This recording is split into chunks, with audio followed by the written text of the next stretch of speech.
বোঝাতে পারি না তোকে ভালোবাসি কতটা। চিত্রনায়ক ম্যাক দিদার অভিনীত মার্বেল সিনেমার প্রথম গান বোঝাতে পারি না তোকে এখন বিনোদন অঙ্গনের আলোচনার কেন্দ্রবিন্দুতে।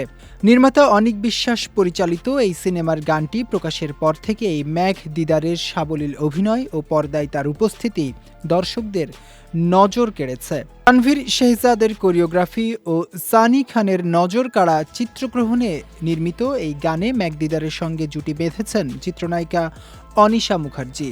আয়না ঘুরে দেখে যা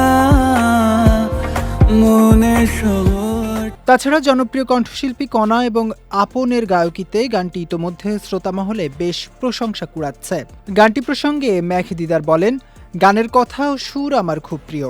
পর্দায় অনিশার সাথে আমার কেমিস্ট্রি আশা করি সবার ভালো লাগবে। অন্যদিকে অনিশা মুখার্জি গানটিকে অসাধারণ বলে অভিহিত করেছেন। এর আগে সিনেমাটির নাম ঘোষণার পর থেকেই দর্শকদের মাঝে কাজ করছিল এক টানটান উত্তেজনা ও ব্যাপক কৌতূহল। অবশেষে গত জানুয়ারিতে দীর্ঘ প্রতীক্ষার অবসান ঘটিয়ে উন্মোচিত হয় সিনেমাটির ফার্স্ট লুক পোস্টার, যা মুহূর্তেই সবাইকে চমকে দেয়। পোস্টারে অভিনেতা ম্যাক দিদারকে দেখা গেছে বিধ্বংসী ও আক্রমণাত্মক অবতারে। এর আগে ফোর্স ও খোদাহাফিজে তিনি অ্যাকশন লুকে দর্শকদের মন জয় করলেও এবার মার্বেল ছবিতে প্রথম তাকে দেখা যাবে অ্যাকশনের পাশাপাশি রোমান্টিক অবতারে।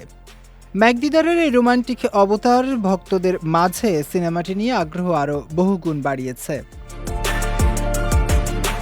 এদিকে পরিচালক অনিক বিশ্বাস জানান, গানটি গল্পের একটি বিশেষ আবেগঘন মুহূর্তকে ধারণ করে আছে। তবে পুরো সিনেমাটি হবে অ্যাকশন ও ভায়োলেন্সে ভরপুর। সবকিছু ঠিক থাকলে চলতি বছরই বড় পর্দায় মুক্তি পাবে এই চলচ্চিত্র।